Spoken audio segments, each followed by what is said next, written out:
Hello. So we're gonna try to finish chapter two. Esperanza Rising ended up in despair and disbelief in chapter one. Now here comes chapter two. Papayas. Esperanza heard Papa and the others singing.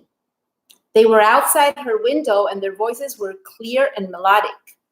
Before she was aware, she smiled because her first thought was that today was her birthday. I should get up and wave kisses to Papa. But when she opened her eyes, she realized she was in her parents' bed on Papa's side that still smelled like him. Why hadn't she slept in her own room? Then the events of last night wrenched her mind into reality. Her smile faded, her chest tightened, and a heavy blanket of anguish smothered her smallest joy. Papa and his vaqueros had been ambushed and killed while mending a fence on the farthest reaches of the ranch. The bandits stole their boots, saddles, and horses, and they even took the beef jerky that Papa had hidden in his pocket for Esperanza. Esperanza got out of bed and wrapped un chal around her shoulders. The shawl felt very heavy, heavier than usual. Was it yarn? Or was her heart weighing her down? She went downstairs and stood in la sala, the very large entry hall. The house was empty and silent. Where was everyone? Then she remembered that Abuelita and Alfonso were taking Mama to see the priest this morning. Before she could call for Hortensia, there was a knocking at the front door. "Who is there?" called Esperanza through the door. "It is Señor Rodriguez. I have the papayas." Esperanza opened the door. Marisol's father stood before her, his hat in his hand. Beside him was a big box of papayas. "Your father ordered these from me for the fiesta today. I tried to deliver them to the kitchen, but no one answered." She stared at the man who had known Papa since he was a boy. Then she looked at the green papayas ripening to yellow. She knew why Papa had ordered them. Papaya, coconut, and lime salad was Esperanza's favorite, and Hortensia made it every year on her birthday. Her face crumbled. "Señor," she said, choking back to tears. "Haven't you heard? My Papa is dead." Señor Rodriguez stared blankly, then said, "¿Qué pasó? What happened?" She took a quivery breath and she told the story. She watched the grief twist Señor Rodriguez's face and overtake him as he sat down on the patio bench, shaking his head. She felt as if she were in someone else's body, watching a sad scene but unable to help. Hortensia walked out and put her arm around Esperanza. She nodded to Señor Rodriguez, then guided Esperanza back up the stairs to the bedroom. "He ordered the papayas," she sobbed. I know," whispered Hortensia, sitting next to her. "I know." The rosaries, masses, and funeral lasted 3 days. People whom Esperanza had never seen before came to the ranch to pay their respects. They brought enough food to feed 10 families every day, and so many flowers that the overwhelming fragrance gave them all headaches as Hortensia finally put the bouquets outside. Marisol came with Señor and Señora Rodriguez several times. In front of the adults, Esperanza modeled Mama's refined manners, accepting Marisol's condolences. But as soon as they could, the two girls excused themselves and went to Esperanza's room, where they sat on her bed, held hands, and wept as one. The house was full of visitors and their polite murmurings during the day. Mama was cordial and attentive to everyone, as if entertaining them gave her a purpose. At night, though, the house emptied. The rooms seemed too big without Papa's voice to fill them, and the echoes of their footsteps deepened their sadness. Abuelita sat by Mama's bed every night and stroked her head until she slept. Then she would come around to the other side and do the same for Esperanza. But soon after, Esperanza often woke to Mama's soft crying. or Mama woke to hers, and then they held each other without letting go until the next morning. Esperanza avoided opening her birthday gifts. Every time she looked at the packages, they reminded her of the happy fiesta she was supposed to have. One morning, Mama finally insisted, saying, "Papa would have wanted a party for you." Abuelita handed Esperanza each gift, and Esperanza methodically opened them and laid them back on the table. A white purse for Sundays with a rosary inside from Marisol. A rope of blue beads from Chita. The book Don Quixote from Abuelita. A beautiful embroidered dresser scarf from Mama for Sunday. Finally, she opened the box she knew was a doll. She couldn't help thinking that it was the last thing Papa would ever give her. Hands trembling, she lifted the lid and looked inside the box. The doll wore a fine white batiste dress and white lace mantilla over her black hair.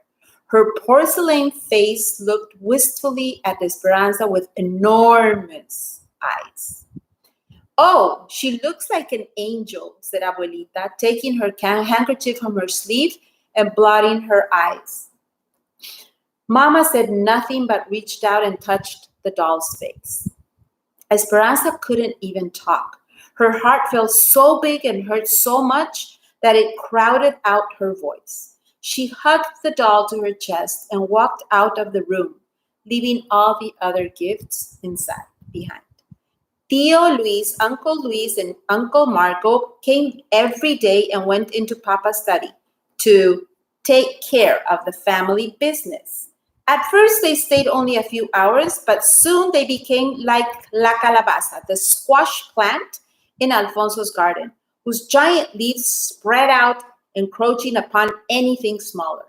The uncles eventually stayed each day until dark, taking all their meals at the ranch as well. Esperanza could tell that Mama was uneasy with their constant presence. Finally, the lawyer came to settle the estate. Mama, Esperanza, and Abuelita sat properly in their black dresses as the uncles walked into the study. A little too loudly, Tío Luis said, "Ramona, grieving does not suit you. I hope you will not wear black all year long." A little too loudly for that, right? Ramona. Mama did not answer but maintained her composure. They nodded to Abuelita, but as usual, said nothing to Esperanza. The talk began about bank loans and investments. It all seemed so complicated to Esperanza, and her mind wandered. She had not been in this room since Papa died.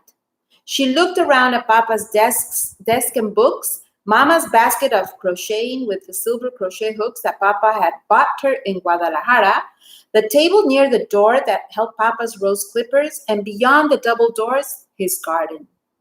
Her uncle's papers were strewn across the desk. Papa never kept his desk that way. Tío Luis sat in Papa's chair as if it were his own. And then Esperanza noticed the belt buckle. Papa's belt buckle on Tío Luis's belt? It was wrong. Everything was so wrong. Tío Luis should not be sitting in Papa's chair. He should not be wearing Papa's belt buckle with the brand of the ranch on it. For the 1,000th time, she wiped the tears that slipped down her face. But this time they were angry tears. A look of indignation passed between Mama and Abuelita. Were they feeling the same? Ramona, said the lawyer, "Your husband, Sixto Ortega, left this house and all of its contents to you and your daughter. You will also receive the yearly income from the grapes. As you know, it is not customary to leave land to women. And since Luis was the banker on the loan, Sixto left the land to him." "Which makes things rather awkward," said Tío Luis. "I am the bank president and would like to live accordingly. Now that I own this beautiful land, I would like to purchase the house from you for this amount." He handed Mama a piece of paper. Mama looked at it and said, "This is our home. My husband meant for us to live here, And the house? It is worth 20 times this much. So no, I will not sell. Besides, where would we live? I predicted you would say no, Ramona, said Tio Luis. And I have a solution to your living arrangements. A proposal, actually. One of marriage. Who is he talking about? Thought Esperanza. Who would marry him? He cleared his throat. Of course, we would wait the appropriate amount of time out of respect for my brother. 1 year is customary, is it not? Even you can see that with your beauty and reputation and my position at the bank, we could be a very powerful couple. Did you know that I too have been thinking of entering politics? I am going to campaign for governor. And what woman would not want to be the governor's wife? No. Esperanza could not believe what she heard. Mama marrying Tio Luis? Marry a goat? She looked wide-eyed at him and then looked at Mama. Mama's face looked as if it were in terrible pain. She stood up and spoke slowly and deliberately.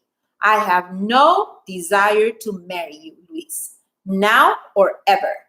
Frankly, your offer offends me. Tio Luis's face hardened like a rock and the muscles twitched in his narrow neck. You will regret your decision, Ramona. You must keep in mind that this house and those scrapes are my property. I can make things very difficult for you. Very, very difficult. I will let you sleep on the decision, for it is more than generous. Tio Luis and Tio Marco put on their hats and left. The lawyer looked uncomfortable and began gathering documents. Vultures, said Abuelita. Can he possibly do this? Yes, said the lawyer. Technically, he is now your landlord. But he could build another house bigger and more pretentious anywhere on the property, said Mama. It is not the house that he wants, said Abuelita. It is your influence he wants. People in this territory loved Sixto and respect you. With you as his wife, Luis could win any election. Mama stiffened. She looked at the lawyer and said, please officially relay this message to Luis. I will never, ever change my mind. I will do that, Ramona, said the lawyer, but be careful. He is devious. He is a very dangerous man. The lawyer left and Mama collapsed into a chair, put her head in her hands and began to cry. Esperanza ran to her. Don't cry, Mama. Everything will be all right. But she didn't sound too convincing, even to herself, because all she could think about was what Tio Luis had said, that Mama would regret her decision. That evening, Hortensia and Alfonso sat with Mama and Abuelita discussing the problem. Esperanza paced and Miguel quietly looked on. Will the income from the grapes be enough to support the house and the servants? Asked Mama. Maybe, said Alfonso. Then I will stay in my home, said Mama. Do you have any other money? Asked Alfonso. I have money in the bank, announced Abuelita, and then more quietly she added, but Luis is the bank owner. He would prevent you from taking it out, said Hortensia. If we need help, we would borrow money from our friends. From Senor Rodriguez, said Esperanza. Your uncles are very powerful and corrupt, said Alonso. They can make things difficult for anyone who tries to help you. Remember, they are the banker and the mayor. The conversation continued to go in circles. Esperanza finally excused herself. She walked out to Papa's garden and sat on a stone bench. Many of the roses had dropped their petals, leaving the stem and the rosehip, the green grape-like fruit of the rose. Abuelita said the rosehip contained the memories of the roses, and that when you drank tea made from it, you took it all the beauty that the plant had known. These roses have known Papa, she thought. She would ask Hortensia to make a rosehip tea tomorrow. Miguel found her in the garden and sat beside her. Since Papa died, he had been polite but still had not talked to her. Miguel found her and said, Ansa, her childhood's name. Which rose is yours? In recent years, his voice had become a deep throttle. She hadn't realized how much she missed hearing it. The sound brought tears to her eyes again, but she quickly blinked them away. She pointed to the miniature pink blooms with delicate stems that climbed up the trellises. And where is mine? Asked Miguel, nudging her like he did when they were younger and told each other everything. Esperanza smiled and pointed to the orange sunburst next to it. They had been young children the day Papa had planted one for each of them. What does it all mean, Miguel? There are rumors in town that Luis intends to take over the ranch one way or another. Now that it seems true, we will probably leave for the United States to work. Esperanza shook her head as if to say no. She could not imagine living without Hortensia, Alfonso, and Miguel. My father and I have lost faith in our country.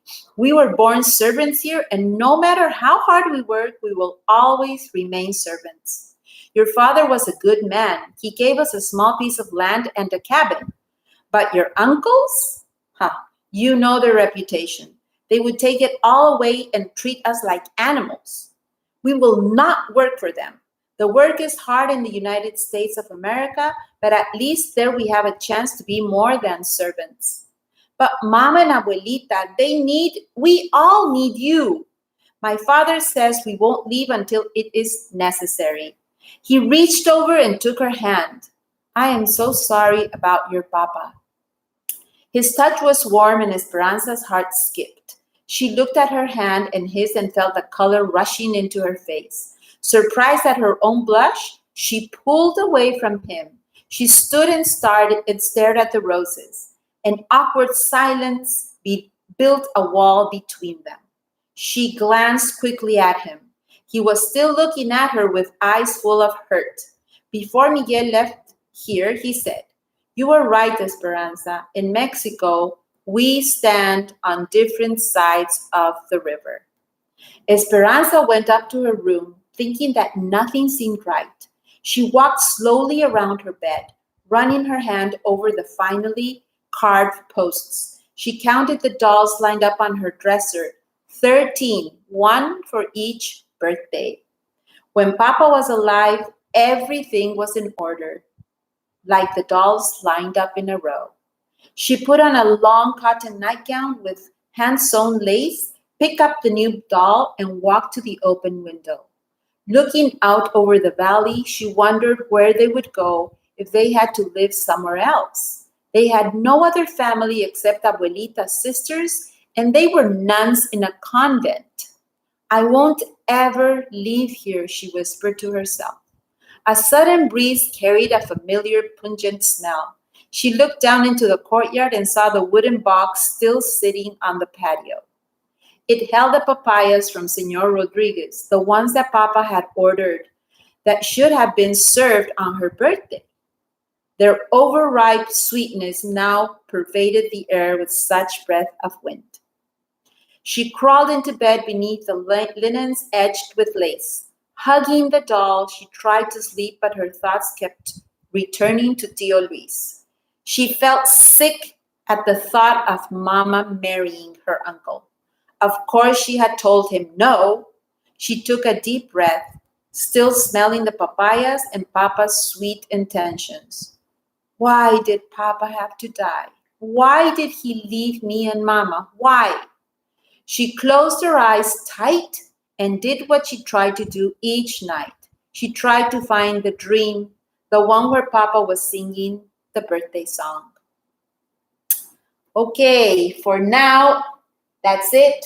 Please stay tuned. Tomorrow is chapter 3 called The Figs. So many questions. Thank you here. Thank you for being here. Thank you. See you tomorrow. Bye.